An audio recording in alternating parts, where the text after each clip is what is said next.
Okay, welcome everybody to our Friday night, regular Friday night. This looks to be awesome coming up. I think there's going to be more people coming in because of the topic. I'm going to go through our announcements fairly quickly so we give our speaker plenty of time. We have a couple of new, Lori and Bob, John. Just raise your hand. These are relatively new members, so make them welcome when we, make them feel welcome when we're done this evening. So those of you who did not go to the picnic, you guys lost out big time. It was awesome. So Catherine Kengott, want to give a shout out to her, and she had a bunch of volunteers, and that was just over the top. We had prizes like we've never had before, $50 gift certificates of stuff. We had games. People got along. I almost threw water balloons at somebody, but I restrained myself. And these are just some of the pictures, and it was just a blast. It was just so much fun. And we had 50 people show up, so also thank you to those who trusted us enough to come show up for the picnic. So our mentoring program, also Catherine Kengott, is kicking off. So we got a whole string of things happening here in a week. So this is kicking off this coming Tuesday, because Monday is Labor Day. So it's the kickoff night for Meet the Mentors. One of the things that we have with the club for membership is that you can be a mentor or we get menteed. You have to be a member. So this is the night in which we're going to have the mentors come up and spend about 5 minutes just describing what they're doing, what their genre is, what you could expect if you choose them for a mentor. And that should take less than an hour. And then we've got a few minutes to do some technology stuff. And the people who are in the room get first crack at who they want to be their mentor. The people who are not in the room, who are watching online, are going to have to wait at least an hour before they. So first shot, if you want to be mentored, you want to be here in the room. We got our special interest group. That was Tuesday. Wednesday, these numbers you see is for our fundamentals class has already started, but our Lightroom and Photoshop classes are yet to start if you want to get in on those. And then Thursday, we have our special interest group. Dave Bush is going to be talking about lenses, power of glass, and he's broken it into 3 parts: the optics or lens technology, then how to select the most versatile lens and exploring way to use them. He is always just awesome to listen to.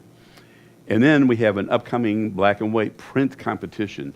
The boxes are out there, so you can, if there's some time, like if you were a student, you want to put something in, or you're going to be by the club for some other reason, the boxes are out in the gathering room. Please get here before 7:30, because there's a lot that happens behind the scenes with a print night. We actually have to photograph the prints so that we can show the slideshow. They've got to be logged in, and all this stuff has to happen fairly quickly so that our judges can then do the judging while we're listening to Eric Botsky talk about or show us pictures from Africa. One of his, I think he's only taken 1 trip, maybe 2. Anyway, awesome pictures from Africa that he'll be showing while we're waiting for that. So at least when it's not a projection competition, if you're like me and you procrastinate, you can have it printed on Friday. Just get it in here before 7:30. And then we've got one of our exhibits opening up. It's called In the Details. It's at Chagrin Valley's library. There is a reception going from 2 to 3:30 called In the Details. And then this is kind of cool. Leaving from Medina Public Square at 8 o'clock in the morning, it's really a photo op and field trip of the Tunnel to Towers Foundation to bring awareness to the Tunnel to Towers. And as you see this guy in the picture, they run and walk in their gear. So make for some good shots. And then we got the Back to the Wild. How many people have been to the Back to the Wild? Huge number of people. It's always one of our favorite field trips. So the opening registration for that is September 1st, which is Monday. I think it's at 7 o'clock. You have to log in at the website. You can't pay in cash at the facility, so you have to go through the website, get logged in. It's $20 per person. And we have to reach a minimum number of people, but there's usually not a problem with that happening. If it happened that we didn't get a minimum, you'd get your money back. Otherwise, this one happens rain or shine.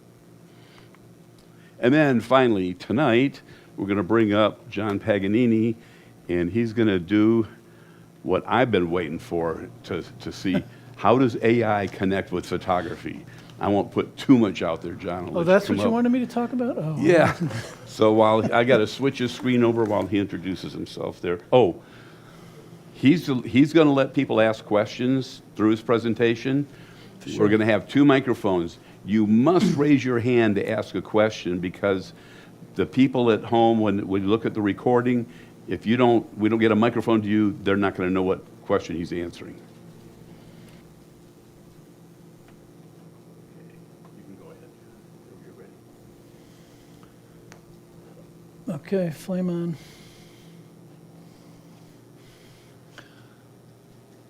As Chris said, this is definitely going to be an open conversation, AI being the controversial, interesting, exciting, and opportunistic technology that it is. So good evening, everybody, and thanks for having me. It's really an honor to be speaking at the club. So please, let's make this very comfortable, easygoing, and conversational in how we think about AI. The object of the game really is to help us as a club think about how AI is and can be used in our everyday photography. And I think what you'll see is probably some areas where it's also going to help us maybe personally or professionally in our career. I mean, it's in general thinking about how we think about AI that is also helpful in many different areas. So I come from a background of AI, of a software company. We created a chatbot for our users. It's operations for landscaping business. And so now the users could type in anything about the system. It was fed like 20 years of documentation, so it's pretty smart. We haven't taken humans out of the process, of course, but it's a helpful way. I also have helped co-formed a AI Center of Excellence in Cleveland focused on the healthcare space. And I'm starting up a podcast with a friend of mine called AI Over 50 for people like us who are over 50 who want to learn about AI. And the last thing I'll mention is that I just started this business, AutoVision Studios, which is essentially taking pictures of cars and then making them available on SmugMug. But in using AI, it helped me come up with a logo, helped me come up with a name, helped me come up with a business plan, helped me come up with a website look and feel. And I asked it, well, what kind of pictures should I take of cars, as an example? Well, you should take one from the front, one from the side, 3/4, maybe the back. And it put together these different packages quite smartly with telling me, stand here, do this.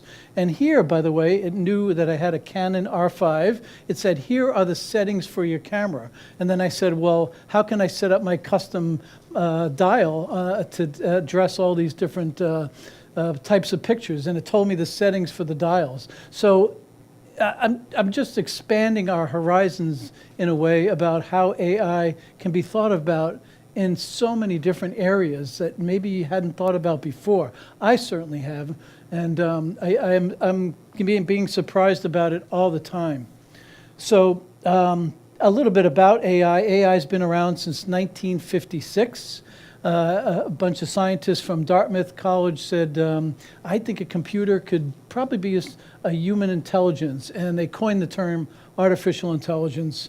And also, at the same year, I looked this up, Robbie the robot from the movie The Forbidden Planet was also introduced to the big screen. And of course, a robot that could talk, have emotions. So, it goes really that far back. And a lot has happened since then. So I'll give us a little bit of background about what is called machine learning, just to kind of ground us all. And machine learning is teaching a computer about something. So if you feed the computer thousands of images of a cat and say, this is a cat, eventually it'll be able to recognize images of a cat. And I'm sharing this kind of thinking with us because we're all photographers and we take pictures and images is our thing. But it won't know what a dog is until you train it to what pictures of a dog looks like. It doesn't understand conceptually what a cat is, at least from that model, but it does know and can recognize a cat. And I worked in this area myself in imaging in radiology, where we were doing it with mammography images. We were trying to detect, this is 20 years ago, cancer inside mammography. And so it's very big in healthcare now, this type of learning and diagnosis to help radiologists, as an example. So then you might hear about something called an LLM. Has anybody heard of that and wondered what it meant? Well, that's a large language model. So all these models, these AI models, have been trained on the English language. And they've been fed, I don't, you can't even imagine, but trillions and trillions of documents and books and everything else. So now it can speak English, basically, and it converts to other languages. But if you say, I want to go to, and you leave it open, the AI will say, well, probably it could be a store, it could be the library, it could be, to the supermarket, whatever. It knows that these are common next words that will emerge from that statement. And if you said, I want to go to and you said, it knows that the word bagel doesn't make sense there. So this is how you kind of have conversations with the AI. And I'm going to talk a little bit about how to prompt the AI. So tonight, again, I'd like to keep it open and very comfortable and conversational. And so please stop anytime, raise your hand, and we'll throw the mic, and we'll just have a conversation. I know that like you, when you're in this kind of forum, it's really all of us that help everybody learn about in this case, how they're using AI and what's interesting. So please feel free to talk and have this interesting conversation about AI. And so we'll get started, and really what we're going to be doing is thinking about AI as a touch of magic that can help us in our own art of photography itself. So we are the humans, we are the ones holding the cameras, and I'll just mention now, as photographers, we don't have to worry about AI taking our jobs. It's just not going to happen. We are the photographers, and I'll also mention, and this came up earlier, that we are the masters of the technology. It's not the reverse. We tell the technology what to do. We are the boss, so to speak. So it's always human plus AI. And there's been a lot of movies out there, of course, about the bad side, and of course we do have to be conscious, and I have some thoughts on that to share with us. But before we get started, any initial comments so far? I wonder what to believe when I look at pictures now, because so many of them have been manipulated. So many have been manipulated with regular Photoshop and Lightroom. Absolutely. But now they're imaginary. I mean, Yeah. I put a picture on Facebook of me as an astronaut, and I got an overwhelming number of replies because it was humorous and everyone Sure. could see that was obviously not true. Yeah. But I wonder what to believe now as I look at photographs, Yep, even in the news, whether they're real or not real. sure. That is an issue today. There's probably more fake images out there than there are real ones. And I have a slide helping us think about that. If we're interested in trying to look at an image and determine, is this real or not, I've got a slide to just help us kind of think about that. But yes, that is definitely an issue. Okay, so this image here is supposed to be moving. Let's see.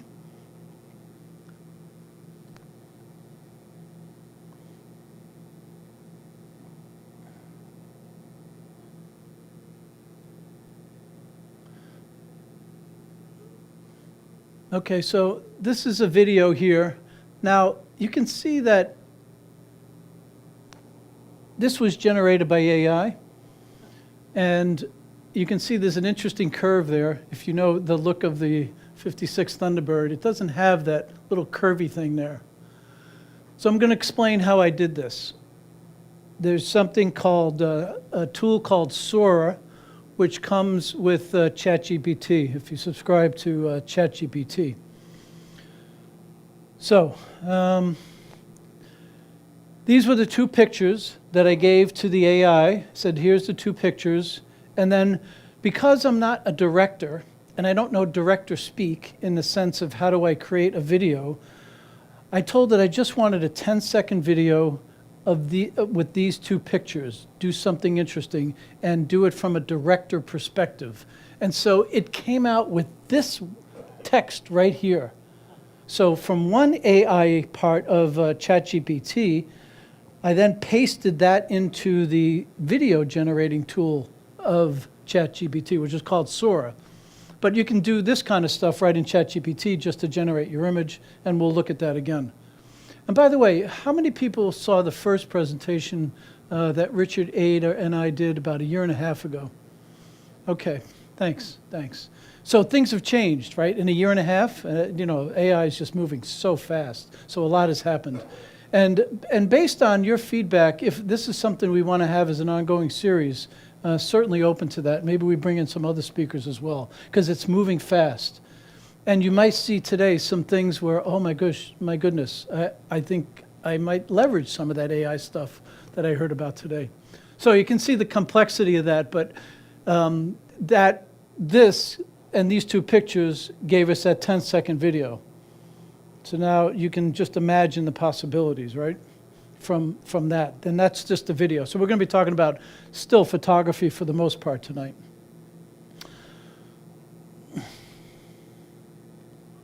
So let me... So here's what we're going to do together tonight. And let me use my little pointer here. First, I'm just going to give a little state of the AI, and we're going to address that how do I detect fake pictures thing. And then I'm going to show us an exercise where we can use AI to help judge our photos, which may be interesting, and it may be not, and it may be controversial. And by the way, everything I'm talking about tonight is me, is not the necessarily reflect the views of the club. So just wanted to set that stage. And I actually haven't reviewed this with Chris either. And then if we have time, I'll show some of the newer AI features that you may or may not be aware of. So what are some examples of AI that we use today? Anything? Wikipedia and Google. Yep, Google. Just for information, use AI a lot, I'm told. Yep. That was Google and Wikipedia. Anything else? What's a very common one? The weather. Weather, yep. Anybody using Alexa or Siri? That's AI, of course, right? So let's think about this. And I'm only doing this to let us kind of think about the fact that AI is really in our lives already. And I had actually two slides on this, but I can talk, the other one is smartwatches, these virtual health assistants, all kinds of devices that are out there that are smart, they're AI focused. But, Google Maps, Netflix says, oh, you like this movie? You're probably going to like this one. Amazon says, you bought this? Why don't you buy this? Because you probably like that. So this is all AI in the background. This is just an example. So given that, I'm just going to flash this up here. These are the players in the market that are big on AI and names you all recognize every day. And Meta, of course, is and Amazon's in there too, but I forgot to put them in there. But I added Adobe to it too because we're going to be talking about Adobe tonight.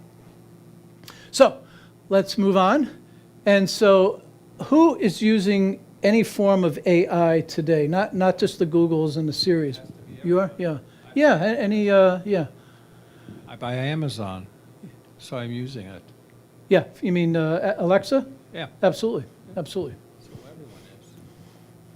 I have an AI photo app to make oil paintings and colored pencil sketches and all kinds of things.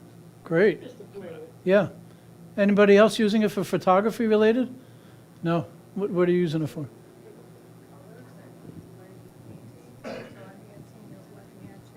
Oh, that is using it in a photography sense, if not artistry, right? If not art.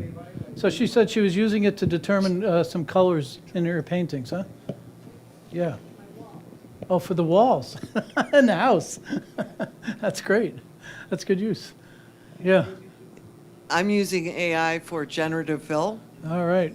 And you had some comments about generative fill. Did you want to share those while you have the mic? Use a lot. Yeah. If Yeah. you take a picture and you don't like the background, Yeah, it's amazing how you can change the background in an image. absolutely. So Yeah. you select the subject, change the background. I can show you one after the class, but Okay, you know, the whole thing to take the picture, you try to catch the subject, but you can't control what's around it.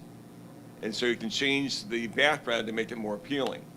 yes. It says generative fill, which he was talking about back Yep, there. yeah, you can start with nothing and all of a sudden have something. But I think you had some comments on the credits there. There is something we should be aware of, and I know Richard has mentioned this. I'm curious, how many people here use Photoshop? Okay. Did you know that they have just started charging for use of generative fill? If you have the standard plan, it will now give you 25 credits per month. You'd have to upgrade to a pro plan to have unlimited use. So only 25 clicks per month Yeah, now. 25 fills, so that's one a day and maybe not on the weekends. Thanks.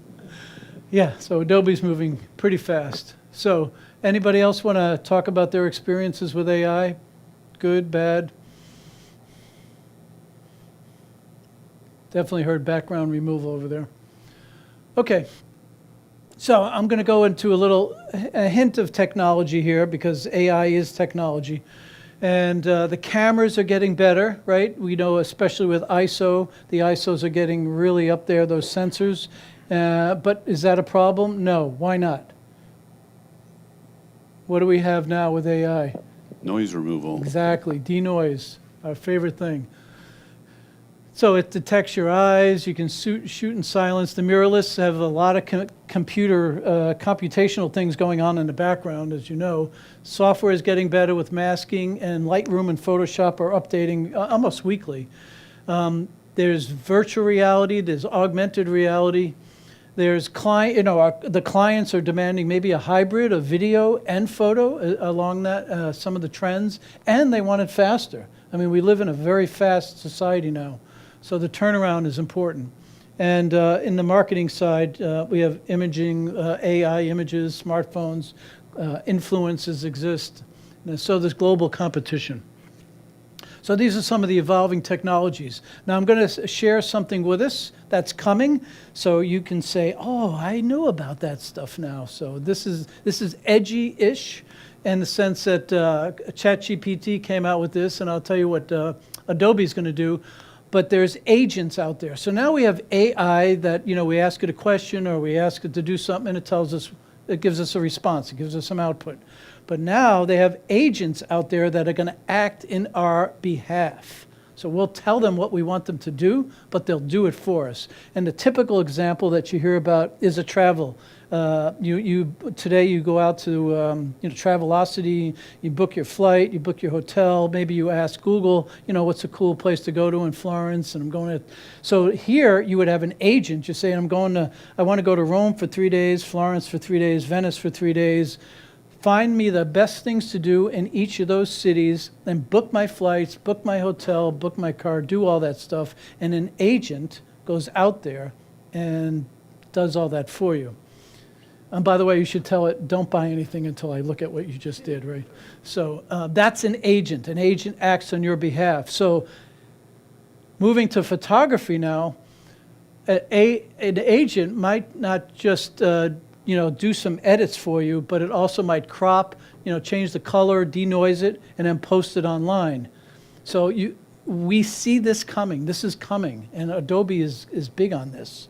They're going to be doing a lot of this stuff for us. So I just have some words of advice towards that eventuality, and that is they may execute tasks across tools, and I'm practicing. I'm going to try to pull this off myself using AI to help me, but go from Lightroom to Photoshop and then into SmugMug. And that path right there using agents and having it being done automatically. But I'll just say right now, never let it publish your photo unless you look at it first, of course. Of course, because it may not reflect the art or your style or the tone that you were looking for. but it can act like a second editor. You can ask it, and I'm going to show us an exercise like this. What do you think about that? So, just as every great photo needs a photographer's eye, every agent needs to have us as a human guide and guardrail. So that's the message. Always keep the human in place. And I probably can't say that enough. So, to just clarify on what this means, does anybody use Photoshop Actions? Okay, a few of us. Who wants to explain what they are? Anybody? Sure. Go ahead. It's, You basically build all your steps that you want to do to a photograph, and you save it as an action, and then you can run that action against a batch of pictures or one or whatever, just with a click. Yeah, exactly. Well said. Well said. So, in Photoshop, they've had this for a long time. You have a bunch of steps that you take, and you just have it record those steps, and it creates an action. So in that action, you can resize it, sharpen it, add your watermark, and maybe export an image. You click the button, grabs the image, it does what you told it to. So it's smart, but it's also dumb, because the crop on a picture, the second picture, may not work for the original one that you built that action for, or the adjustments, or the color tone, or whatever it is that you're doing. So it executes exactly what you recorded. So I've kind of built this up. What do you think agents are going to do differently for us? Yes. Exactly. And this is what is in, apparently it's in beta, but I haven't seen it in the product. But so it's now more aware of your workflow, and it chooses the edits, as you said, custom, dynamically. So it'll look at the image and think about what it needs to do to edit it properly, differently than the one before that. Denoising the same way. So it could look at the lighting, it could just subject, it could look at your style preferences. And then so it is really thinking beyond just automating something the same way each time. And of course, it still needs your eye. So, when you're using that, the AI, how much is it based on your previous history? Yeah, it In can other learn. words, It does can it learn, yeah. start to understand your style? Yep, yep. That apparently it can. I haven't seen that yet, but that's what they're suggesting. Adobe is that it will watch your typical art, if you will, or your style, and try to apply that as well. And I haven't seen that in practice, but I've seen it in ChatGPT. It knows me now, so it knows a style. And that's just going to now transfer into agents within Adobe. So I don't know how that's going to learn and watch, but apparently it will. Yeah. Yeah, I'm just rethinking that because it can almost be a tutor for you. Oh yeah. You understand what I'm sure. saying? Yep. In other words, Sure. it's going to choose the edits that you may have not thought about. This is what I think about, and I'm glad you said that, because this is how I use ChatGPT. I'll ask it a question, and probably I know some of the answer, and it confirms what I was thinking. But then it says, "Did you consider this?" Or how about this option? And that's where AI is really powerful, because it's just expansive, and it's just your personal Einstein, and it'll hit things that you want that you didn't think about. But isn't that when you surrender To what? to ChatGPT or whatever the AI is? No, In other words, well, you could- if you say, I know this much and only this much, and it says, well, let me tell you the rest, Yeah. What's the You're rest essentially What's the saying- rest of the story? Yeah. then you're surrendering to it to fill in the blanks. Yeah, I don't look at it as a surrender. I look at it as an expansion, in a sense. People are fundamentally lazy. Well, And the they- smartest people are the laziest. Well, but they'll surrender to it. Trust me. Yeah. No, I hear you, and I know you're speaking from a psychological perspective. based on your background. So that's a pretty interesting thought. But you could look at it like that. I'm taking a more like, thank you for growing me, ChatGPT. I missed that. I didn't think of it, and it makes me smarter then. But that is a perspective that we all have to think about. How are we using AI in our everyday life? For sure. So this is what's happening in Adobe. Earlier this year, they debuted what they're calling their Actions Panel, a creative agent tool that's going to analyze your photo, recommend context-aware edits, and you'll be able to say, increase the saturation and brighten the image. So you'll probably be able to talk to Photoshop in ways were not possible before. And I use the microphone a lot. I mean, typing is slow, so when you can talk, that gets pretty interesting. So it just says users could use natural language prompts to access over 1,000 one-click actions. So I think Photoshop's on a really interesting track. I also wanted to make sure that we are aware that Adobe is very good about protecting our content that's going out on the wherever it's going, and they will not train their engines on our stuff. They're very good about that, and they've got a lot of integrity. And so, Chris, I was thinking about sharing this as a PDF eventually somehow. Yeah, we can do that. Sure. Yeah, okay. And then anywhere there's a link, those links will work inside the PDF. So these are links to, what's Adobe doing now. Any more thoughts on that? I hear the concern about the surrender, for sure. No? Okay. All right, so let's think about this for 1 second. Where do we, in our photography workflow, do these hit home where we're spending the most time? Culling, denoising, cropping, power lines, exporting, touching up the skin and the hair. Does that all look familiar? Absolutely. What's not on there? Did I miss anything? Because I just tried to do a generic take on that. Yeah? Sharpening, yep. Anything else that we feel that adds a level of inefficiency, or it's not fun anymore? We just have to do it. It's part of the process. Okay, well, I just wanted to set the stage. I was just going to Yeah, mention yeah, two things. I find myself sharpening a lot. Yeah, Sharpening Me the too. image or saturation, the saturation point. yep, yep. Yeah, we have to find that balance between what is it that's routine and boring and inefficient, and where's the art to, touching our photography, and that's the balance. But some things, like getting rid of power lines, it takes a long time, and so we know that Adobe's working on things like that.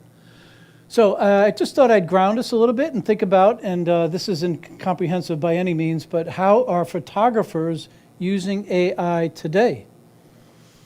So one is autofocus, right, in our cameras, right? How cool that is. You can track animals and things with our cameras. I see you shaking your Canon R5 head. Absolutely. Okay. And AI culling, going through all your images and taking the best shots. Myself, the other day, I took 1,400 pictures at a car show. Imagine going through all those. I mean, that is a lot. A couple hundred is a lot, but 1,400 is So how did excessive. you use AI to call I them did out? not really use AI to cull those, yeah. Because every picture is going out to the web, and hopefully the owners, want to buy them. So I didn't really have to cull them in that sense, but if you have that many images. But I am thinking about how to be smarter about that many images. But the culling that is coming out will be able to select, everybody with the name Bob, or pick out every car that's the color blue. It's gonna get smarter, for sure. So AI editing learns your style. That is coming, as was brought up earlier. What else? AI retouching. Of course, we've seen how Lightroom is getting much better by taking identifying a person and then allowing you to break down the person's hair, their mouth, all those different aspects that Lightroom is getting better at, including, of course, landscape, how they can break down a whole landscape into different pieces, and the workflow tools. So is there anything else you're thinking about or you know of where AI is being used in photography today? These are just a couple of the main ones that I was thinking about.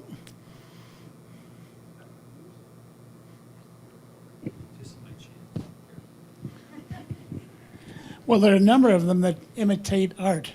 Color pencil, sketching, oil painting, all of those. I really get a kick out of them. Yeah. I mean, my fiance gets crazy about them. She says I'm overcorrecting and it gets silly, but they really are interesting to look at. Yeah, they Because are. they can interpret a photograph as a painting. Yeah, the filters and the presets, absolutely. Okay, so let's think about then, okay, we've got this AI, we're using it today. What are those benefits then? How are we doing better because of that? Well, of course, the obvious, and this is not just AI, but it's any technology in a sense, and it's beyond technology, but it saves time on repetitive tasks. It's pretty basic, pretty simple. The promise of IT and AI. You can increase your consistency across large projects. Like I was just talking about 1,400 images. How do we use AI to really help that out? You can focus your energy on the creative storytelling, which is really what the photography art is all about. That storytelling. And I save time on the repetitive tasks, so now I can really concentrate on the image that I want to produce. You can avoid burnout. You have more time with family and friends. And I'll just tell a quick little story. I mentioned an AI center of excellence for healthcare that I'm working on, and the doctors now have technology in the hospital where you meet with the doctor as a patient. So there's a doctor and a patient, and the doctor says, "Do you mind if I record the conversation?" So the doctor and the patient are having an eye-to-eye conversation, talking about whatever, and the doctor is not on the keyboard, doing something else. They're really having an in-depth conversation. Meanwhile, all that's being recorded, and when it's done, it analyzes it. AI says, oh, this is part of their social family history. This is going to be related to the diagnosis. This is going over here, and it puts the conversation in the right places within the medical record. And doctors all across northern Ohio are starting to use that now. It's called ambient AI is one of the terms. But what has happened is doctors are now saying, I'm really having a better experience with my patients. I'm getting home at 5 o'clock, and it's really changing their whole work style in a very positive way. So that same phenomenon can happen here for us as photographers. And allows us to keep, our artistic vision in mind at all times while the AI is in the background doing some of that busy work. And again, AI is an assistant. It's not a replacement. That is probably the most important part of everything. I just went through a couple things. So here's an AI-generated image. I just took that text and I said, create an image from that text. But the thought here is that it's not about replacing creativity. I think it enhances and augments it, actually. It's about giving you more time and energy so that you can create, connect, and thrive. So again, we look at it, just look at it as a tool.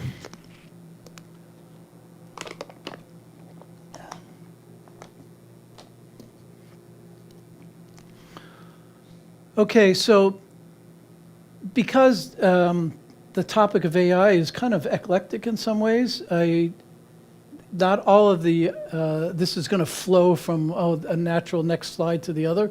So this next slide here is just something I thought would be interesting to us, as the whole presentation is. This image right here was the first AI-generated image that was copyrighted and protected from an intellectual property perspective. This just happened in January of this year. So up until January, no AI-generated art was able to be copyrighted because AI generated it, therefore you can't protect it. However, that changed. So I think it's just interesting message for us as we travel down, we're on this journey now. And so we have to think about this as being considered art and also copyrightable. So I'm going to address your favorite subject. How do I detect? Yes, sorry. The AI-generated art, did it follow prompts and so forth, where there's a human behind it? Yeah. So is the copyright in the name of the AI software or the name of the person? The image itself, which is called a single piece of American cheese, that was copyrighted. And that was used, a product which I actually don't know, was called Invoke or something. Isn't there a Yeah. name associated with the copyright? A name as in a person? Yes. Who owns the Oh, copyright? I did not look at that. That's a good thing to research, but I assume the artist who generated that is under his or her name. Yeah, sure. So a person, yeah. And I'll verify that at break time. I assumed it was a person. I didn't think about that. I should have put that in there. It could have been AI. It could have been a robot. It could have been Robbie the robot. Hey, John, Yeah. I got one question from somebody at home saying, good. Evoto is an AI editing program that learns how you edit. Are you familiar with that? No, I'm not. What's it called? Evoto. How do you spell it? Evoto. Evoto. Okay. That's good to know. Want to answer a question, just ask your phone. Ask Siri, she'll tell you. For sure. Siri's not as smart as the other ones yet. Apple's behind on that game. It's working on it though. But they were supposed to embed AI in there, ChatGPT, and it just didn't happen. So, no, I don't know Evoto. In fact, I never heard of Invoke either. I'm kind of mainstream when it comes to the AI stuff. Except I just got On One software, an update, and that's pretty good stuff. But basically, I'm an Adobe guy. So let's think about how do we spot AI. I thought this would be interesting. How do we spot AI-generated photos, since we're photographers and we are very good at recognizing authenticity? So you can look at the hands and the eyes. They may not be focused straight, or maybe the hands, it used to be they didn't have 5 fingers. What else? The lighting, the shadows may fall incorrectly or be inconsistent. The backgrounds may have unusual patterns or strange details. The textures could be fun, artificially detailed. And the metadata, the EXIF data, that's associated with the image is missing or it doesn't exist. So our strength as photographers, I believe, is that, we can recognize authenticity. And AI can mimic the detail and copy it, but it can't replace the human eye, our trained eye. And this is an interesting video here. This video was some forensic military guy. They showed a picture, and then you look at the picture, go, "Oh, that looks pretty real." But after 10 minutes, you say, "How the heck did I miss all that? It's definitely fake." And so you learn about it from almost a forensic perspective. So, Hey, John? yeah, Getting back to the question about who owns the copyright yeah, on yeah. that? I'm glad you looked that up. Thank you. Okay, yeah. Well, the artwork was, in January 2025, the Yep. copyright was awarded to Invoke AI Incorporated. Oh, the company The that had the company software. that developed That's the AI interesting. platform used to create the image. Wow, and not the person. The plot thickens, doesn't it? So it was the robot after all.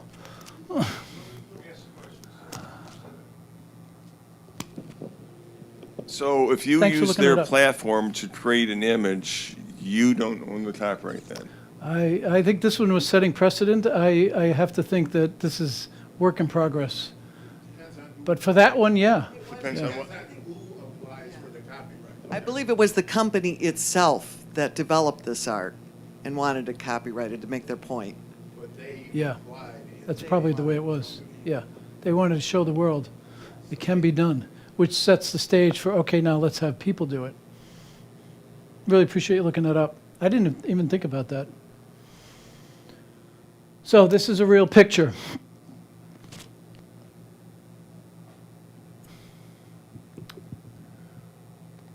And that is not. Who sees anything wrong with this picture? This is the original. This is AI's interpretation of that. See anything obvious? There's a shadow on the wall. Yeah. What the heck did that come from? Exactly. Looked like some 1940s spy thing. Well, you might not be able to see it from there, but the writing on that gas tank is there, and it went from AAA to AAP. Oh, yeah. See up there? But it got the license plate good, and it got the front of the car pretty good. I was impressed with that. So this is how I did that. I uploaded the real photo to ChatGPT, and I said, just simulate this and try to fool me into creating a real image. And that's what it came up with. But you can see, you have to look close. And I left a couple of other AI errors in this intentionally. Here's one right here. So again, these are my thoughts. When is it okay to use AI? When you're doing, now you can look at what happened here. I put all these points into ChatGPT and I said, make me a nice graphic for my presentation. So it cut this short. So what would you do with this picture? Instead of me telling you. This came from ChatGPT. You want to fix this. And I'll give you a hint. It will cost you 1 credit. So I took it and put it into Photoshop and just did generative expand, of course, right? And now it looks better. So the reason I share that with you is just to open some thinking around multiple tools being applied to create something. Yeah, sure. So when I did this in ChatGPT, it cut this edge off. So I copied that graphic, pasted it into Photoshop, and did the generative expand thing. And it came up with a better picture. But there's still errors in here. Like it just did some funky things. So spelling and images that come from AI used to be really bad. It got better, but it needs to be checked. So what is acceptable? Doing generative expand, like I just showed you, that's okay. Removing distraction and jitter and fill, fixing branches, blemishes, fixing the perspective.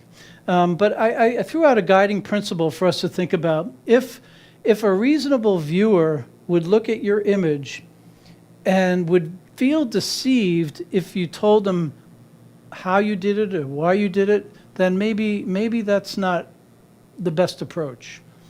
You have to be the judge when it comes to the morals and the ethics.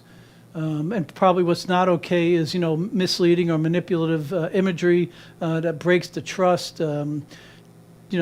Probably training on copyrighted work without permission. Photographers are losing money because of that. And this came up before in a conversation. There is a lot of energy being used when you do something with AI.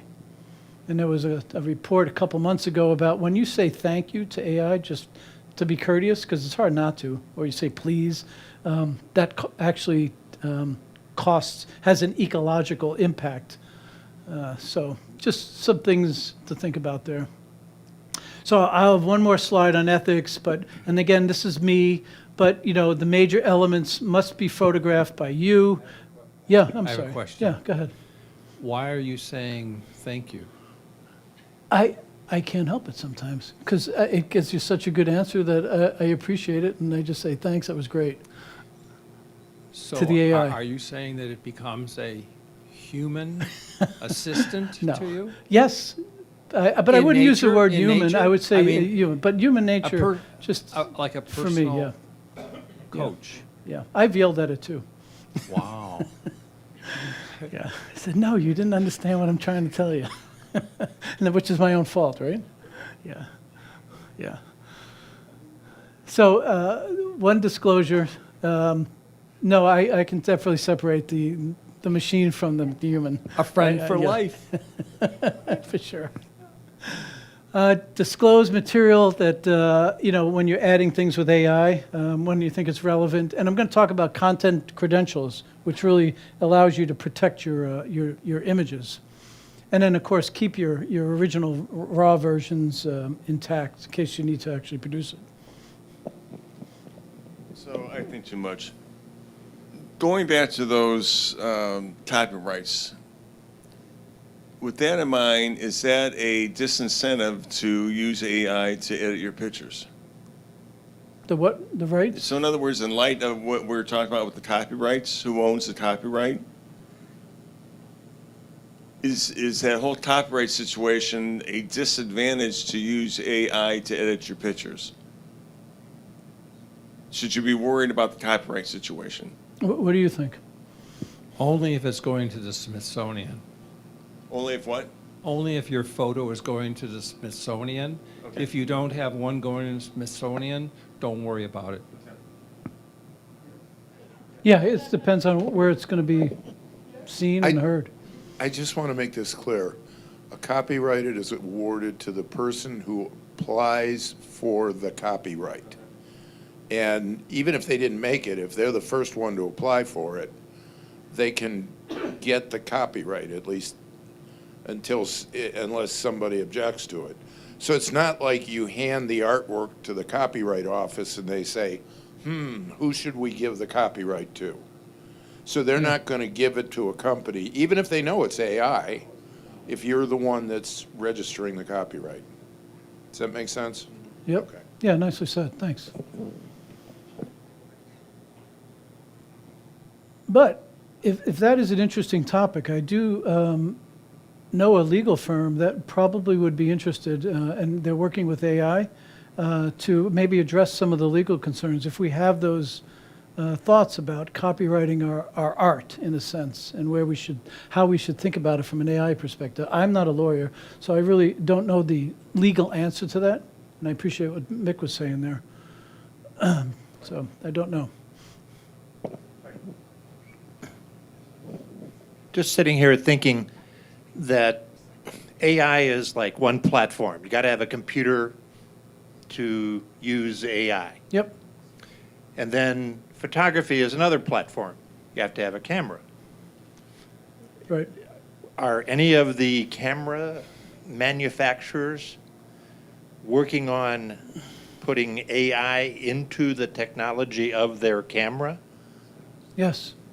It's already in there somehow. Some are going to be doing more than they already are, but tracking a bird, that's AI. That's in the cameras today. And I think the AI is just going to get better and smarter. And just to add to that, Samsung phones in particular have been accused of substituting their own art for what you think you're taking a picture of. So if you point your camera at the moon, it'll say, oh, that's the moon. I've got a better picture of that. And it's kind of using that to improve the image. So it's not really your image that it's giving you back. It's something it has on file. And in some ways, when you improve faces now, you may look at an AI edited face, and the features will start changing because it's drawing on different people to get the best lips or the best eyebrows or whatever. And so, sometimes it's not even your picture that you're getting back on some of the phones. So I've read. So, Yeah, thanks for that. Another area we just need to be concerned about and watch for. Okay, Are we doing okay so far? Terrific. Yeah? Okay. Are you ready to expand your horizons a little bit more? Ready. Okay. If we need a break, let me know. Does anybody know any or all of these photographers? Annie Leibovitz, Steve McCurry, Sebastian Salgado, Jimmy Chin, Nick Knight. Certainly Annie Leibovitz, huh? Some of the other ones, maybe? Good stuff. So Annie Leibovitz, you know, she does like iconic celebrity portraits. Steve McCurry is a humanist, photojournalism. Life goes across the globe. Sebastian is known for his black and white, labor, migration, and the planet itself. Jimmy Chin is an adventure guy. You know, he goes shooting in extreme conditions. And this last guy, Nick Knight, he's a fashion and conceptual imagery, a photographer. So what? What I asked ChatGPT to do was pick 5 great photographers, all with different perspectives and different outlooks on their photography. And these are the first 5 I came up with. I had not known about all of these before. So it came up with these 5 judges, in a sense. And I mentioned the word judges because that's where we're going to go with this. I'm going to ask these judges to look at my photos for their comments.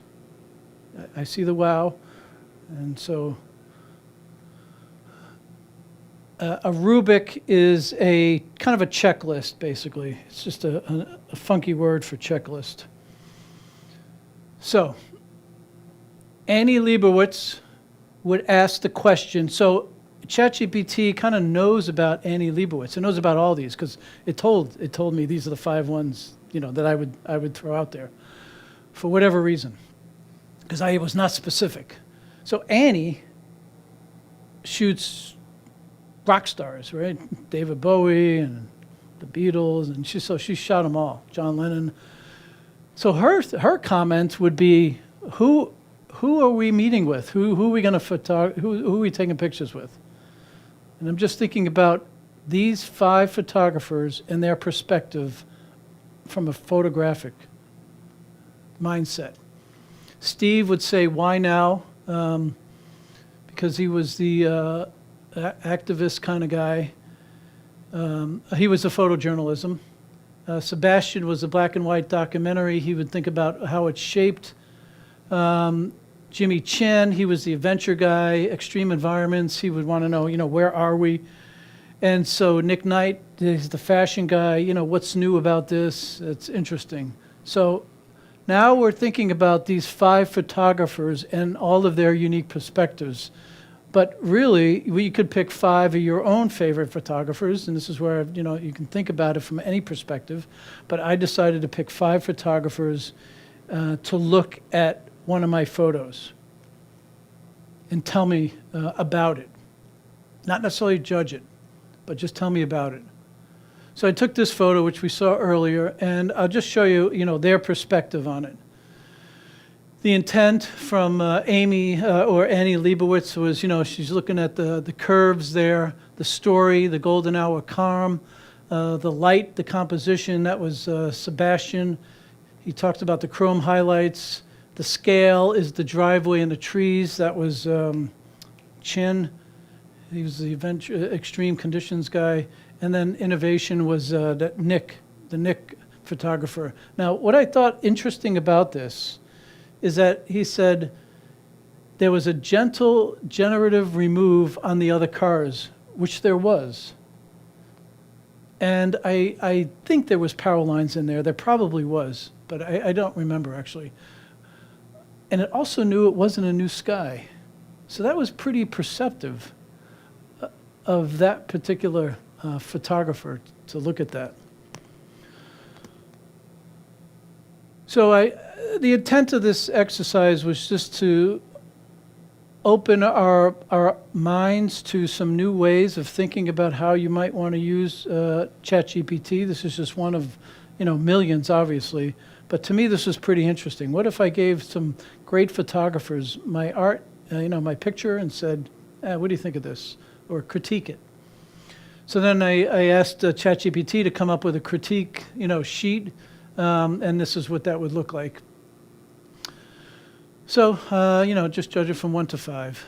And so the thought is here, the sky's the limit and how you can use your ChatGPT or your AI. So we'll switch gears a little bit. Are we doing good? Do we need a break? Okay. I'm just going to go over a little bit about prompting, and then we'll take a break, and then we can come back and look at Photoshop and Lightroom and a couple of cool things in there that you may or may not be aware of. So if I was to say, how do we talk to AI, which is not a human, but you tell it what you want and then how you want it. And then if you want, you can add an element of creativity to that statement, that question.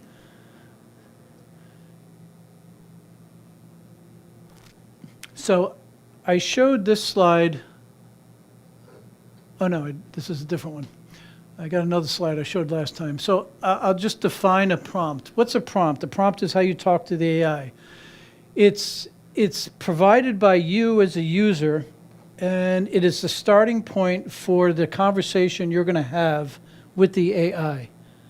You want it to respond to you in a way. I'm asking it a question. You want it to come back and answer that question, or build something, or create something for you. So it can be a question, a statement, an instruction, or any combination. You can set the stage and then ask it a question at the end, or just set the stage. The purpose of the prompt is to guide the AI in understanding the context of what you're asking and what you expect it to generate as output. And it needs, you want it to be relevant and useful. So if you ask it a simple question, it's going to go out and into the universe and bring back what it thinks you meant. So the better you get at prompting, the more specific and more accurate the results are going to be. But it is a conversation starter. And the more specific and clear, it can better comprehend what you're looking for and what your intent is and what you want it to output. So this is just a general guide on prompting. Anybody have comments on their experiences or anything that they've used ChatGPT for, or Copilot or any of the other ones in prompting?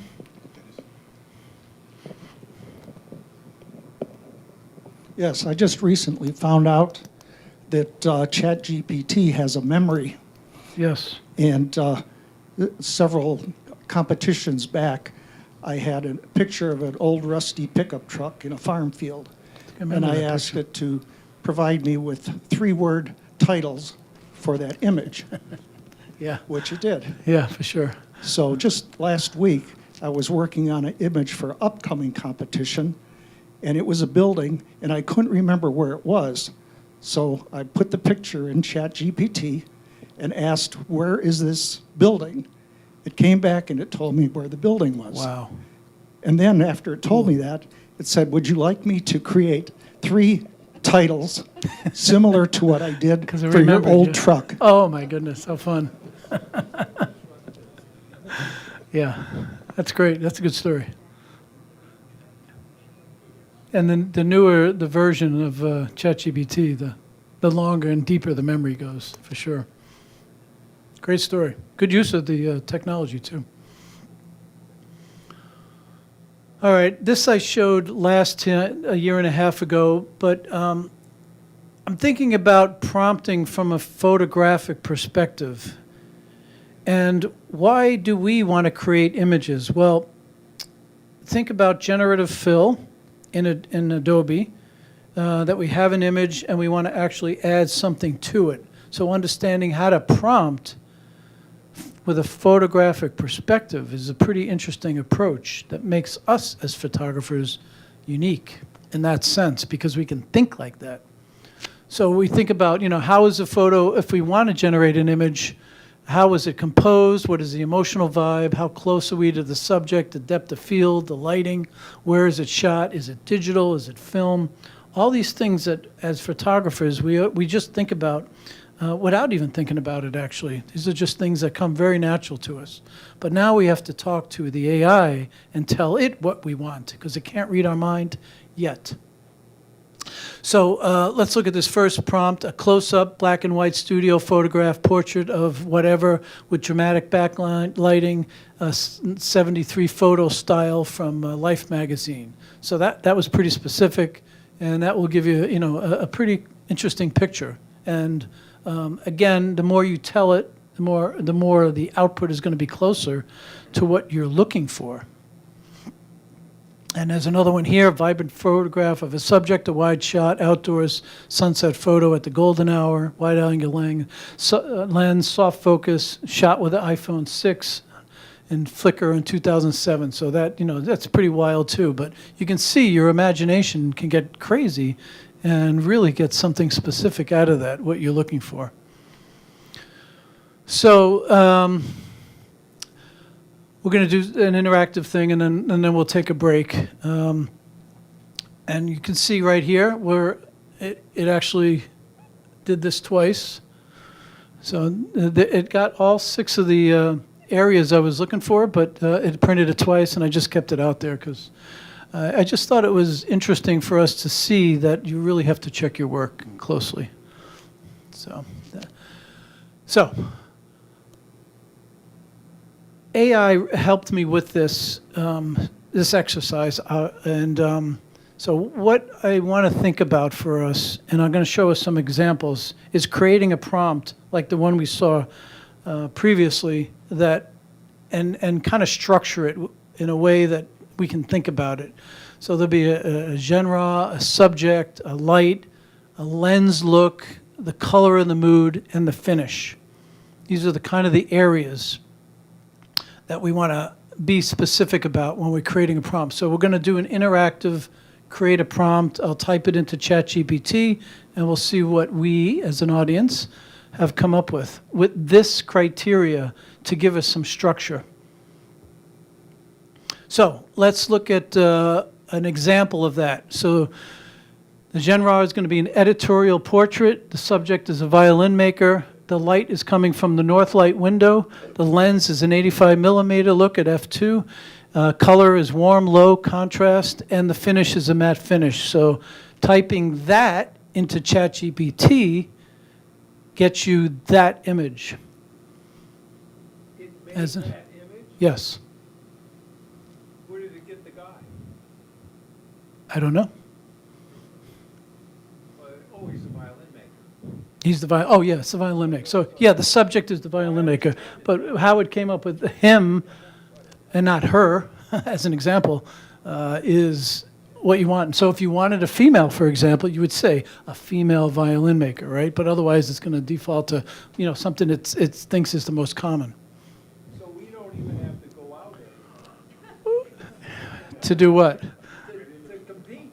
Look, that's a perfect person. That's a people competition. Yeah. Well, 2 years ago, a fake AI photo was submitted to Sony. I don't know if you remember that, and it won the contest. And the guy confessed, but he wanted to test and see if it would fool the judges, and it certainly did. Excuse me, one question. You've got all these different prompts that Yeah. you're using. Now, if you use these same prompts a second time, in a second effort, you're not going to get the same photo. Probably not. And that's funny you say that, because I did that right before, and I'll show you what came up with. Same exact prompt. Did that. Same exact. Oh, it's not showing on that screen. Sorry about that.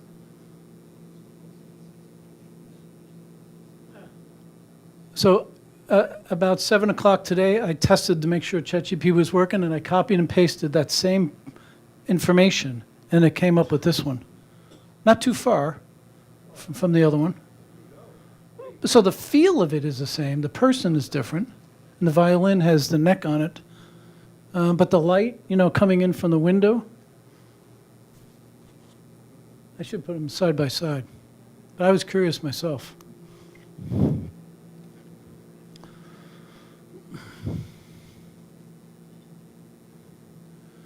Okay, so I'm going to help us out here, and does this seem like a fun game?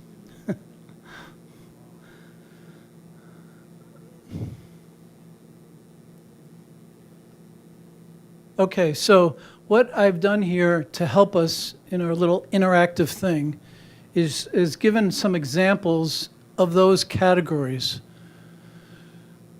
The genre, an editorial, an automotive shot, documentary. The subject is a Thunderbird, a violin maker, barista at espresso. So the light, the lens look, et cetera, et cetera, et cetera. So what I'd like to do is take 6 different people's thoughts on each of these areas, and we'll give it a shot. And I have to write it down. Oh, no, I don't. I can type it in over here.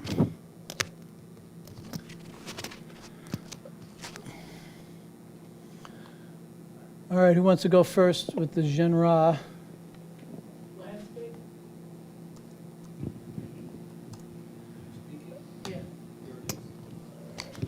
Landscape for the genre? Okay. It's not on that list. Yeah, it doesn't have to be. These are examples. But maybe the genre is not a little bit more specific, like 1920s speakeasy or something, Pick another one. No, that's it. Go ahead. So it's a 1920s speakeasy? No, I was just Oh. giving prompting for as an example. Okay. What a genre is, or might be. How about Evil Knievel going over the Grand Canyon? Okay, I'll just type that in, and we'll see that. But that's pretty specific, and I wonder if it knows how to spell Knievel's name. It doesn't. I don't know. But we could add that. We could add some of the other criteria to that. Why don't we take that as a starting point? And that really covers the genre and the subject in a sense. So what is the light on that image?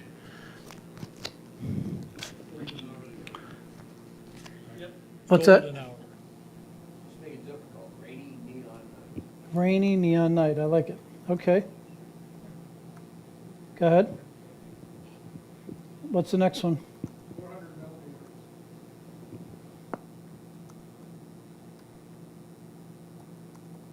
Any special camera? R5, of course. You want Fuji. Okay. All right, so we've got the lens. We've got what's the color there?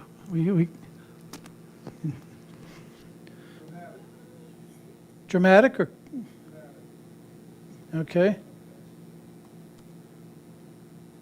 I'll just type in dramatic light. And the finish, is it matte, clean, glossy, subtle film, or anything else? Red River? What's that? What type of paper or print or finish should it be? Oh, metallic. Interesting. Okay.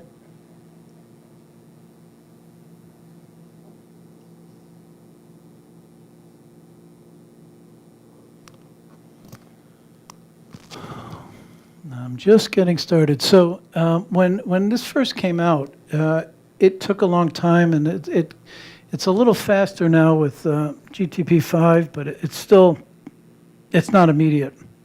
Talking to it is immediate, but generating the images takes a while. So any comments on prompting or any questions about prompting? What I'm providing here is kind of an outline for us to think about if we're going to talk to Photoshop or whatever in photo speak.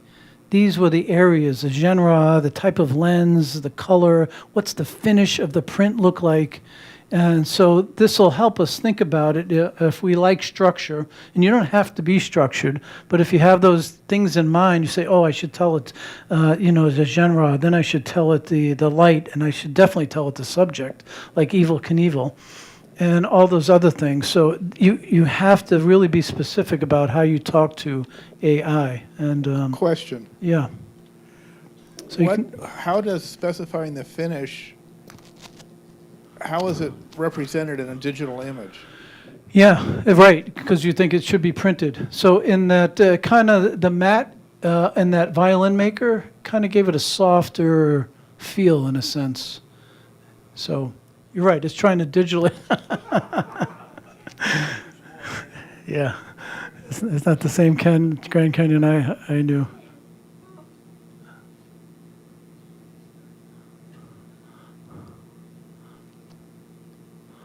And let's see if we can get this in a smaller picture. Yeah, so it missed. You can see the motorcycle is at the top a little bit there.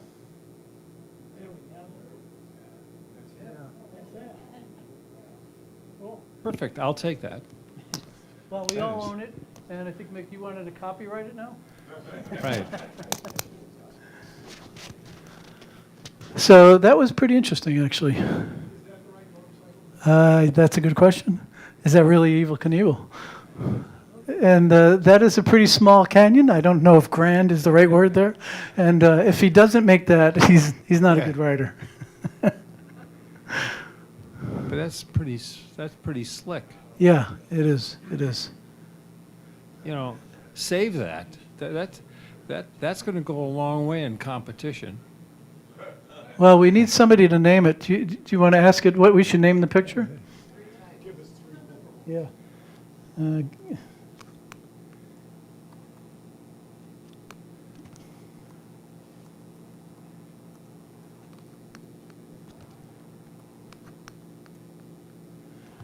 We should ask the judges what they think of it. Neon Canyon. Neon Wow. Canyon. Yeah, that's good. The last daredevil jump. That's kind of finite.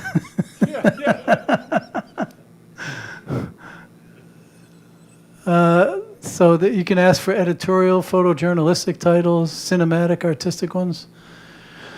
Well, should we do another picture with those this criteria? Oh, of course. Yeah, let's do one more, and we'll take a break. These all been good sports. You want to say something? I'm going to show you the different categories again, and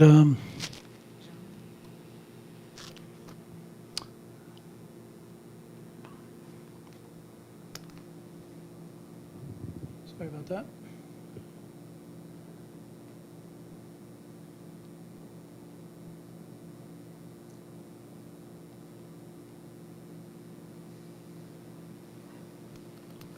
So that photo that you just created, Yeah. that's an illegal photo in any photo club world.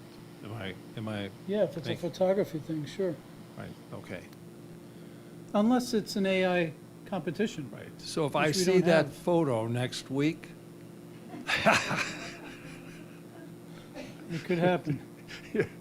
Well, next week is black and white, so it won't fly. okay.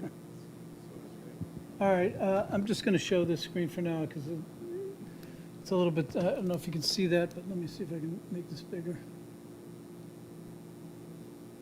So we got subject, light, lens look, color mood, and finish. So somebody yell out a subject. Rock star. Okay. All right.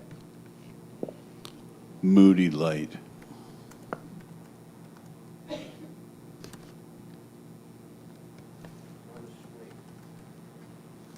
All right. On a swing, any specific swing, or do you want to let AI have at it? Huh? On a playground swing, all right. What are we missing? We got color, lens, oh yeah, with what kind of lens? 50 millimeter.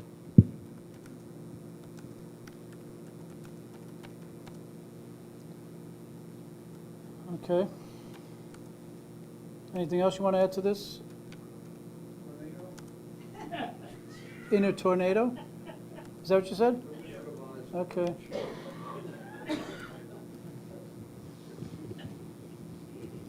They didn't listen to the warnings at the park they were at. Okay, I think we got good enough there. Oh, what kind of a finish? Glossy, matte?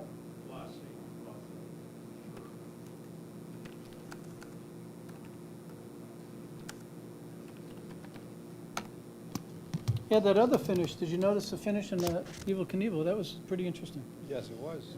It was cool. I'm gonna copyright that photo. Look at that again. Let's look at what we typed in there. Create an image of Evel Knievel going over the Grand Canyon on a rainy neon night with a 400 millimeter lens, dramatic light, metallic. And this one we typed in, create an image of a rock star in a moody light on a playground swing on on a 50 millimeter lens, my fault, in a tornado with a glossy finish. It should figure that out. Right. It's pretty forgiving when it comes to that kind of stuff.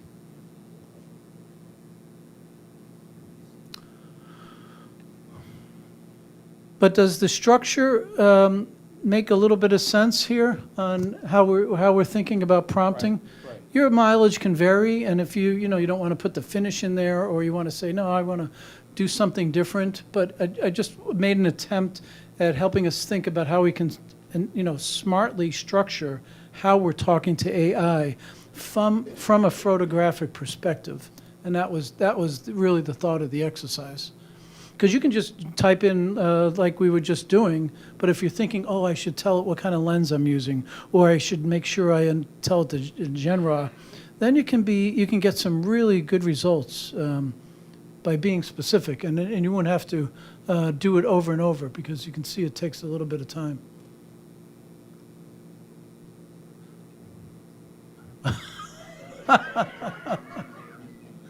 That's funny. That is really. Okay. That is really nice.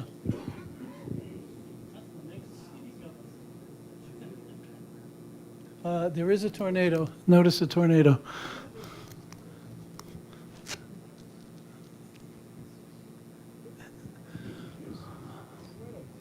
It's a mix between Alice Cooper and somebody else. Yeah, there's two.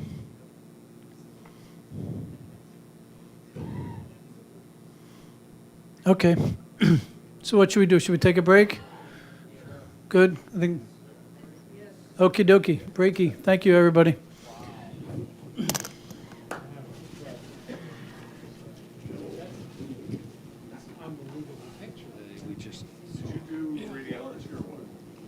I worked in radiology, yeah. Where at?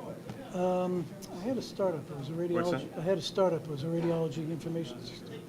So I used to Called sell, Research. the radiology departments. With who? It's contracts media. Oh, no kidding. Dye that they use for cath lab, Yeah, CT, yeah, MRI, yeah. What all that company? Cleveland area. Wasn't Agfa. But anyway, I just want to show this picture. It's not AI, but I took that picture. That's a real picture. And you swapped out the background? I just. Beautiful. Now, do I worry about that in terms of Of what? copyright or no? No. Where's it going? Well, I don't sell. It's just my personal. And who cares? And even if you did sell it, if somebody liked it, they would buy it.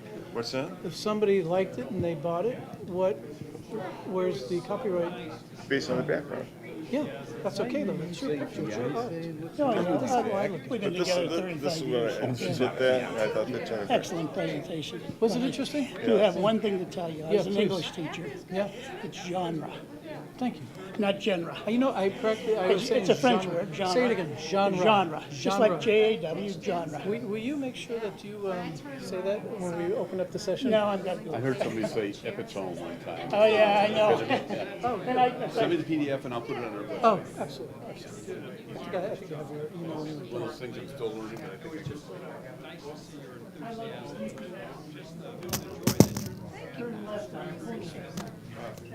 if I took that picture, I edited it bad. If I took that picture and changed the background. First of all, if you're going to copyright it, write a check for $1,000. Okay, to copyright something, it costs $1,000. Yes. So you never have to worry about copyright. Okay. Because here's the deal with a photograph. The person Who who took took the picture has the right to the picture. Even though you altered the picture. That's correct. Okay. Right. If you took the picture, you have the right to the picture. Because the cost of copyrighting something is just beyond that. Here's another picture I did which is pretty cool. How are you doing? Okay.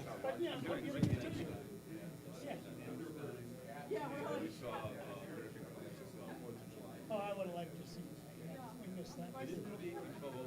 Yeah. Good talking to you, Chris. Here's one thing I did which I thought was By the way, I interesting. didn't come to the. So this is a picture of my grandfather. Right. I hated the creases. So I went through Photoshop and I did that to it manually. But that's just still a little bit funky.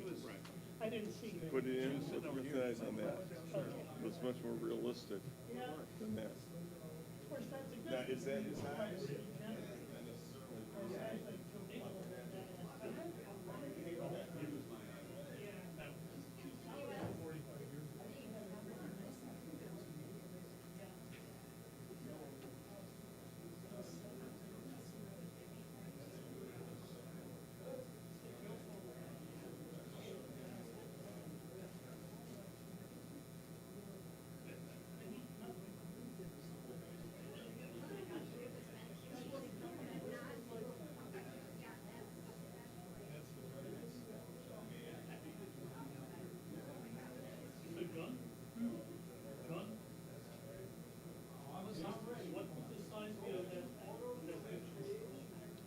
What's the size? What would the size be of that picture? I don't know, that's another thing that I like to do. I like to tell it 1920 by 1080 and, give it some specs, which is what I did for the movie thing, yeah. I don't know what it just, it does kind of a portrait thing by default, unless you tell me. So, yeah. I don't know, I could look at the data.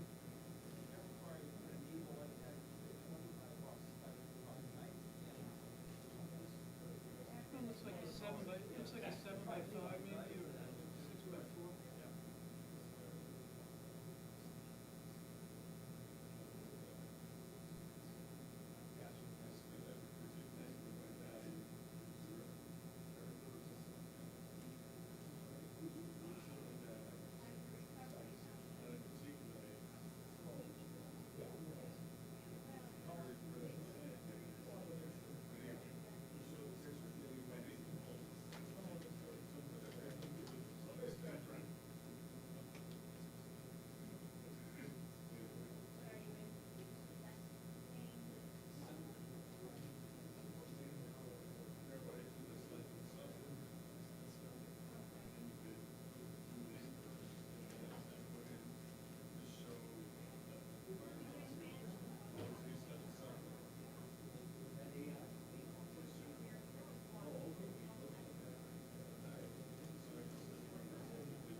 We're going to get started now. Okay. Come on back, everyone. Okay. Nice.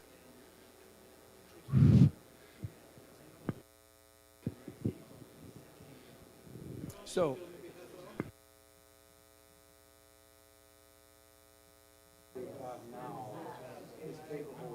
Yeah, yeah, yeah. Now we're going to come back to reality.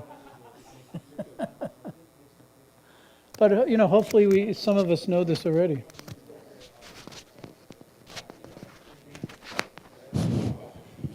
does anyone have anything to say?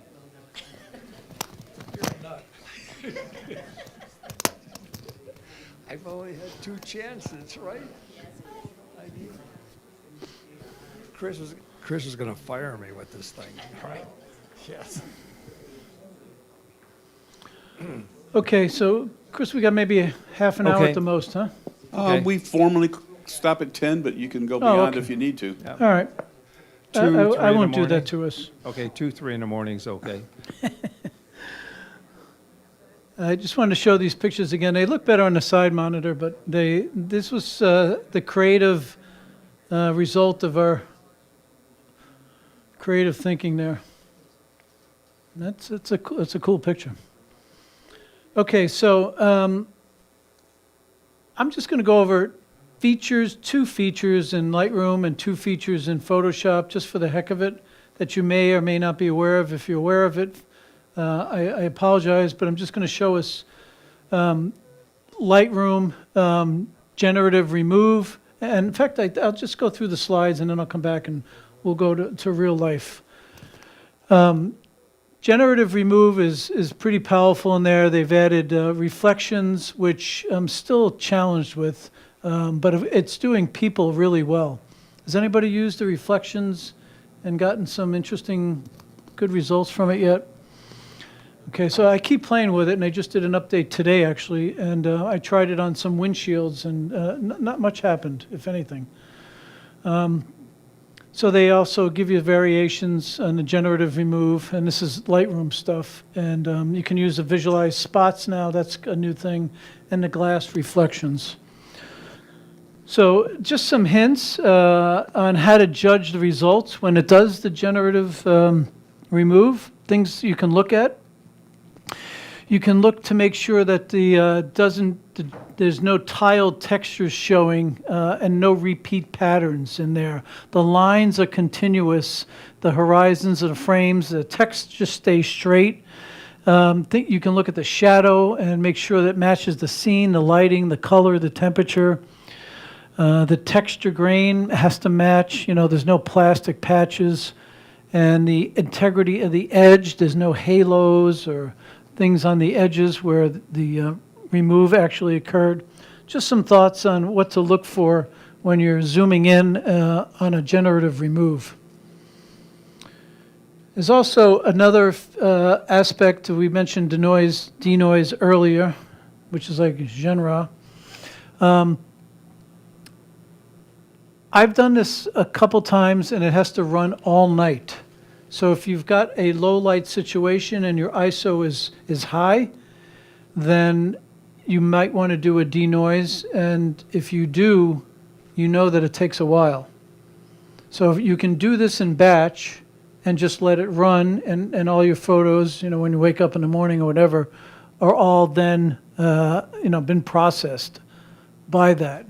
So the recommendation that has come out is to maybe not do a lot at once, because eventually maybe the memory in your computer, things can happen. So just do maybe 35 to 50 images at a time, then check it, make sure it's working. And I often boot the computer and just restart it and start fresh. And there's performance things too on your computer, and this is just in the preference screen. You would use the GPU for imaging process. Just make sure that's checked. It's just a helpful hint on making sure you're optimizing the performance when you're doing denoise. And another one that can also be done in batch. And this one goes faster, and I have no problem doing 100 or 200 images with the lens blur at a time.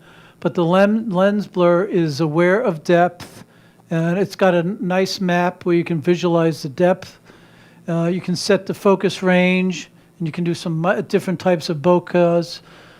You can be very subtle. You know, you should be subtle about blurs because it can look pretty obvious, and watch for halos on that. You can combine it with a gentle vignette if that's needed, and I do that a lot myself, just a hint of a vignette. And you check the edges, you know, car edges, branches, things. You just zoom in on it and look at what the blurring is actually doing. And you might see that it has actually missed a spot here and there, especially if you have the blur set first and then you go in and remove something. You have to watch and make sure that what you removed is also enjoying the blur, and that sometimes happens. So blur is probably one of the last things you want to do. And I'm going to talk about two new Photoshop AI tools. One is generative upscale. Has anybody tried this one?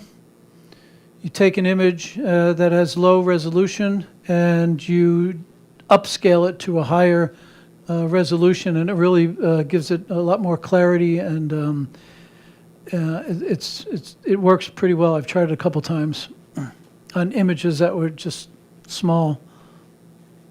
You can go up to 4 times. And there's another one, Harmonize. Has anybody used Harmonize? Okay, this is a great new feature. It's now such a good feature that it's on the taskbar. And it's a smart feature in that if the image is not needing a harmonize, it won't show it. But if it sees you just did something like embed an image for a composite image, it'll show it to you.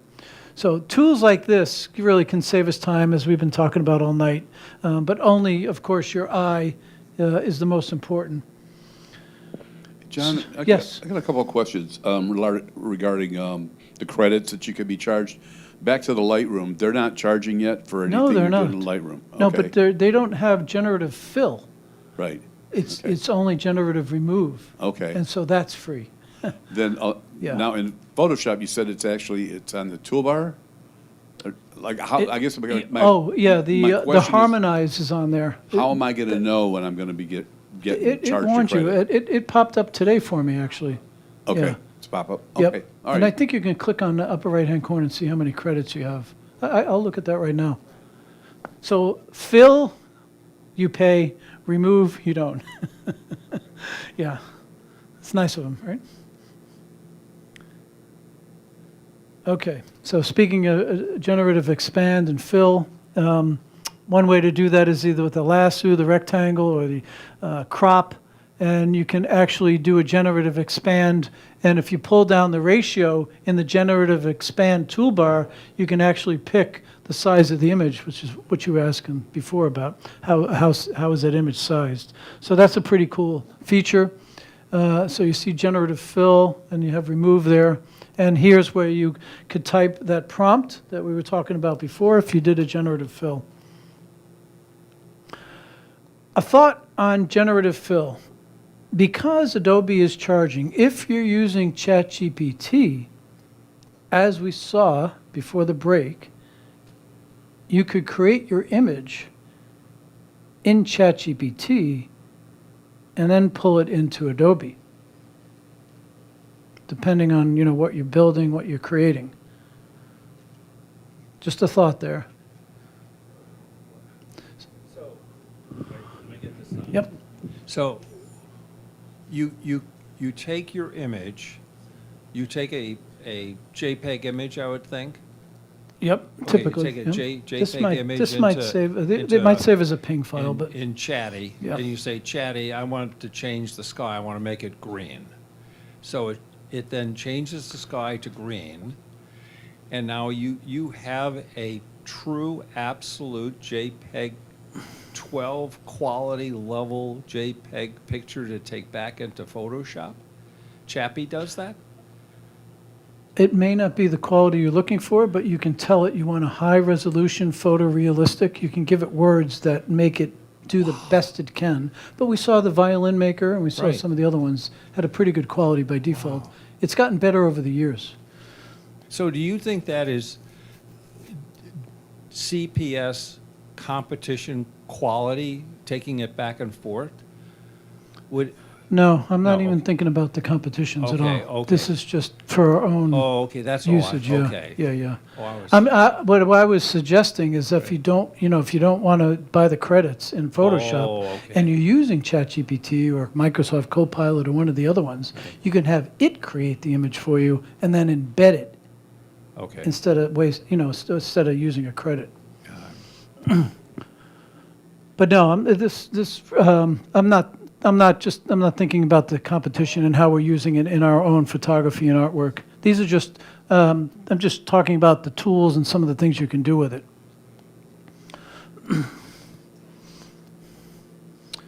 So the next one is harmonize, and this is the neural filters area of Photoshop. All these and all of them are in beta. So if you're not downloading the beta version of Photoshop, you may not have these yet. But harmonization is now in there, and you have to actually download an extra module, so to speak. And I haven't tried all of them yet. But what Harmonize does is if you embed an image, and I'll show you this, onto an existing landscape or whatever, you can click Harmonize, and it'll do its best job, it thinks, at matching the colors so it looks very natural. And that, for me, was really a great feature, because previously I would manually try to create the shadows under car wheels, and that was a lot of work. But this has really saved a lot of time.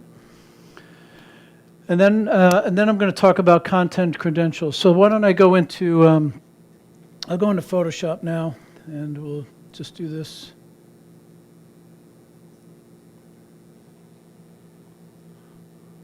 So those are the features I'm going to talk about. So has anybody used any of the features I talked about so far?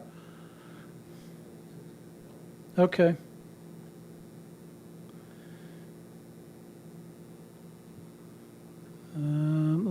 I have to make my PC do both things. Hang on for 1 second.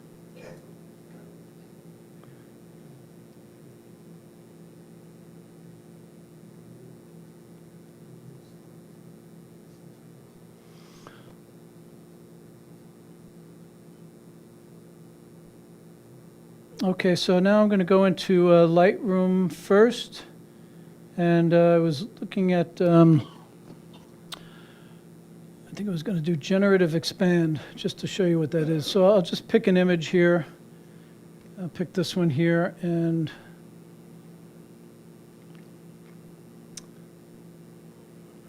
let me go back to my notes here for a second, if you don't mind. Does everybody work in both Lightroom and Photoshop? Does anybody, yeah, do both?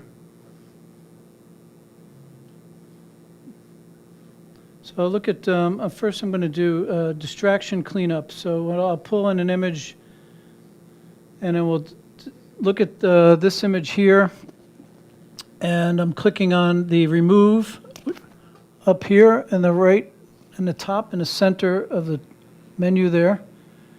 And so you'll see reflections, and you'll also see there's another one called people. And now it's going to look for people in the picture that it thinks are, quote, distractions. So it's going up to the end. So it's looking at this people here. It's looking at those people. Obviously, these two are maybe the subjects. And these other two people here are not distractions. So you just click remove, and it does its thing. So this is people, and it makes a good guess at it. And if it wasn't a distraction, you wanted it in the picture, you just click on it, and it removes it as something that's going to be removed. So you can see what it did here. Pretty clean. Pretty clean.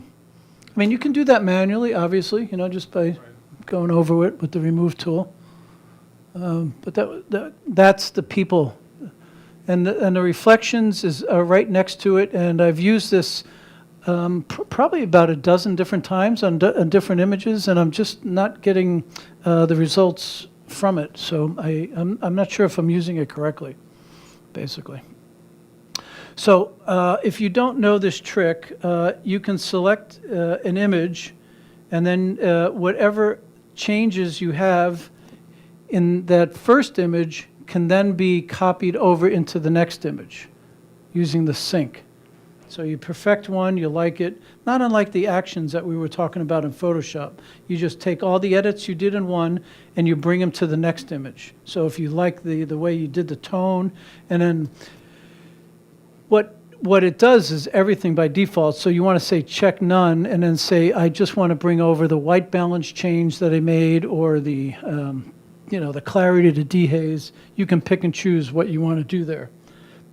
But what I wanted to show you is that you could select all these images and you could do the blur. The two big things in Lightroom that take the most time right now are the blurring, turning on the blur, and the other one is denoise. Both of those take a while. Blur is quicker than denoise, but they'll take a long time. So if you've got a batch of images, you can actually have everyone turn on the blur and also denoise it in a batch type of fashion. And that is really done the same way. You do what you want to do on one image, and then you take it all the way up to here, however many images you want, and then you do the blur and the denoise. So just some thoughts on how that works in practice. The remove is pretty powerful. It's getting better and better all the time, and you'll be the judge on how it works. But simply, the remove tool, if you haven't seen it, is just really going over that, as simple as that, and saying remove. And it's pretty good about the background and everything. And it acts the same way in Photoshop as well. So I'll just show you something here about visualize spots. You can use this, and I don't really use this too much, but you can look at you can visualize the spots there as well. And then maybe remove them. So it's just a helpful area. Okay, so now I'm going to go into Photoshop and show us a couple of things. And let me refresh my memory on what we're going to talk about in there. We were going to talk about generative upscale. So let me take this image and show you where this is. This image really doesn't need to, but if this image right now, if you wanted to upscale it, you would click on generative upscale and you can scale it up 2 times, which is 8900 by 5936, 3 times the size, or even 4 times. So this really enhances the quality of the image. If you have a weak image, this is where you would do it. That's an image generative upscale. That's pretty new feature. So let's look at something else. Let's look at harmonize. So I'll show you, I have this picture here, minding its own business. And I have this picture here, which I've removed the background of. And so the object of the game is to put this picture in front of the gas station. And so there's a couple ways to do this, but I'm just going to copy it, and then I'm going to paste it. And of course, it comes much bigger. So I'm going to click on that, and I'm going to click Control-T and shrink it down. Move it to a space that looks good enough. And as Richard Ader always says, you will do a better job of this at home. And so now we have this. And so I'm just clicking the done at this point. And now this is the new feature. You see it there? It says harmonize. So it knows I bought in a new picture, so that harmonize wasn't available. And I'm on the fence about interfaces that do this. All of a sudden it mysteriously shows up when it wasn't there before, but that's just the way it is. So now it's going to try to harmonize this photo, which came, from a different camera even, and bring it in, and we'll see what it does. And then I'll show you another picture, and I'll just walk us through the different steps.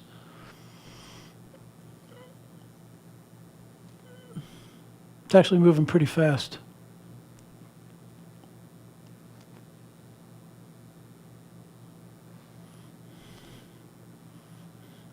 And this will also give you 3 different variations on a theme too. So that looks pretty good. See what it did with the shadows here? This, you used to have to do that by hand and put shadows on the side there. So it was looking at the light. Let's look at the other variations. That one's pretty close. So I'm just clicking on each one of the 3 variations. All of them are pretty good. I don't know if you agree, but all of them feel fairly convincing that it's blended with the background and all that. So I think I have a picture here.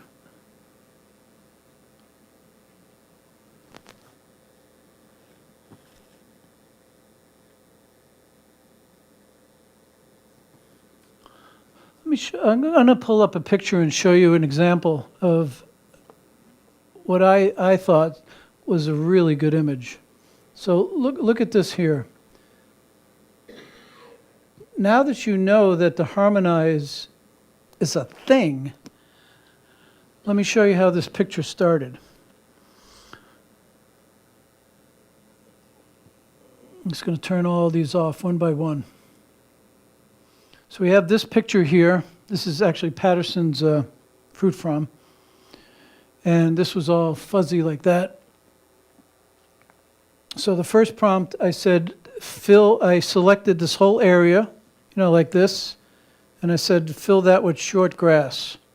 I'm not going to do it again. And this is what it did. So it did kind of a good job, but it missed that. So then I selected a smaller rectangle, like this, and I said generative fill this time. I didn't say short grass. I wanted it to look at what was around it and do what it had already done previously. And it did that. And of course, every time it does that, it has variations, of course. But now it looks okay. I was okay with that. So then I went in and I grabbed a car, just embedded it, and then I said, harmonize that car. And it did that. And then I went and I grabbed a truck. And it looks okay, but with harmonized, it looks that much better. What do we think?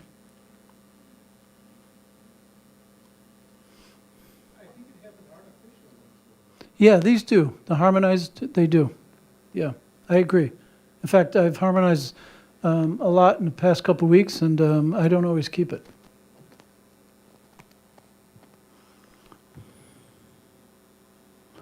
But it's nevertheless an interesting look, of course, and you could go in and do some presets and have fun with it. So I'm going to show you now the credentials.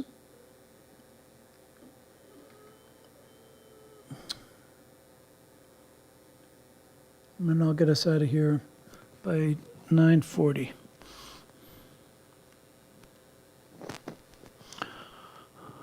So content credentialing is essentially a way for you to prove it's your image. And it puts authenticity into your actual file itself. But you have to turn it on inside of Photoshop. And this link right here, which you'll get in the PowerPoint, you can click on that to learn a little bit more. But it gives you some validity, some authenticity in there. So it's in the preferences here under history and content and credentials. I'll just show us that. And then I'll show us what it looks like when you do that. So I'm going in here to edit preferences and here into content. And then I would just turn this on, enable for saved documents. I hadn't turned it on my laptop, but that's, oh, sorry. Sorry.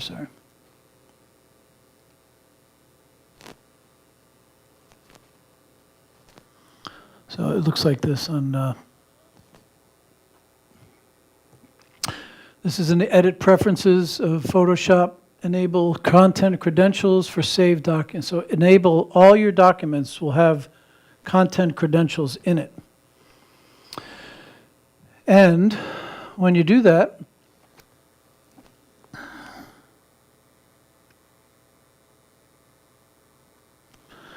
you can drop your file into Adobe's Content Authenticity.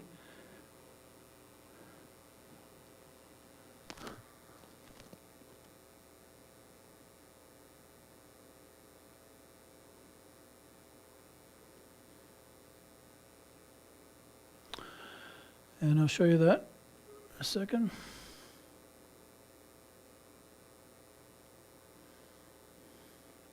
So I have a file that I saved as a JPEG, and I'm taking that JPEG and I'm dropping it into their authenticity, and this is what it looks like.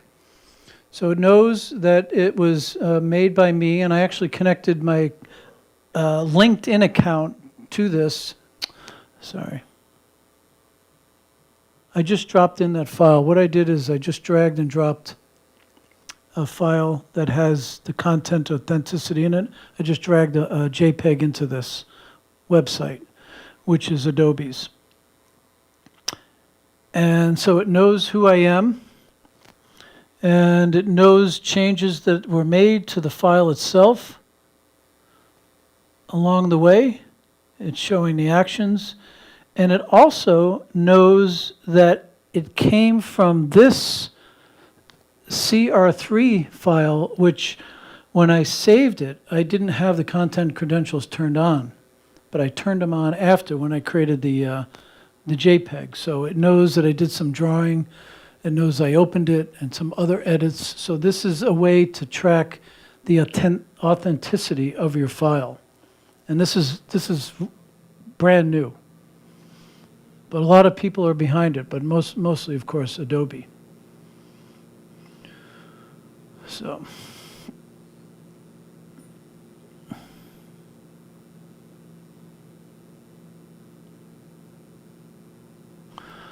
okay, so let's bring this home then. I know this was a lot tonight. What are some of the things that we can do now? We can really, if this is interesting to you and you see some value in AI, essentially, you can just continue to learn about it. You can look at video and drones and new ways of delivering your art, so to speak, from a photography perspective. Master the tools while keeping your artistic eye in line all the time. Remember, you are the master. You own the technology. It doesn't own you. You can diversify your services if it makes sense, build some other branding and marketing, and think about more efficient workflows and how the new technology that's emerging can help you do things better. So you can treat AI like an assistant. Your taste directs what it does. Remove the friction, like the distractions, the noise, let it do all the work. You start with the story itself. What do you want the picture to actually talk to you about? What is the light that you're going to be using? How are you framing it? What's the composition?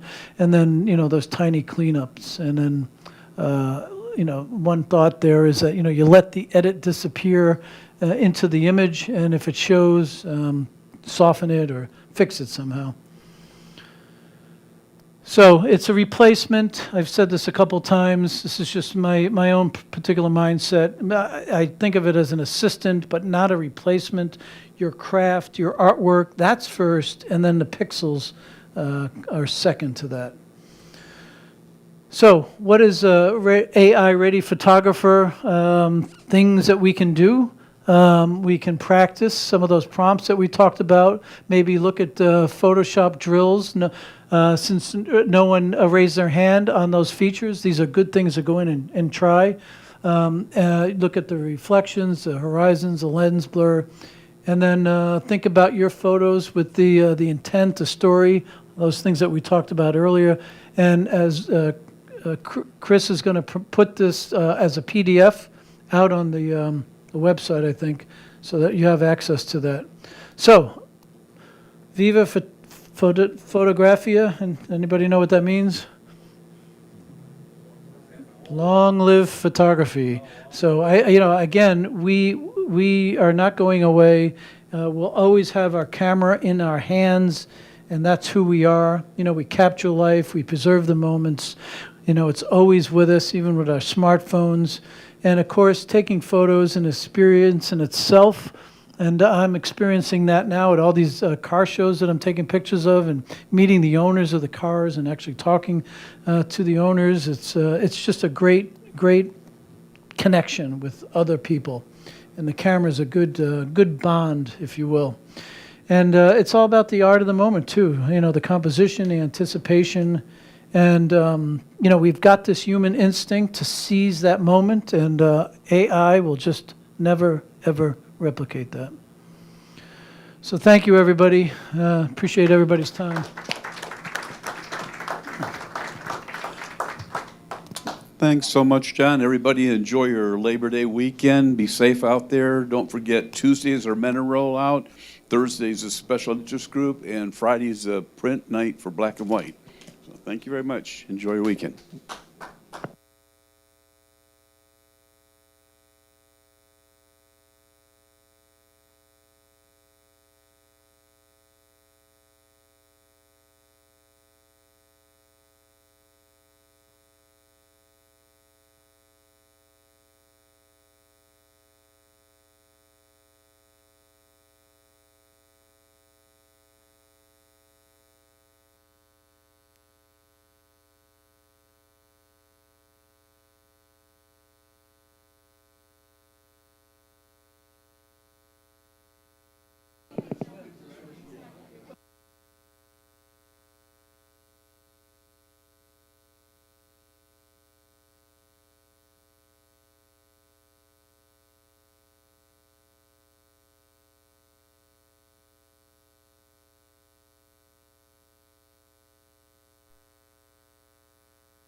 So we'll see. We'll see if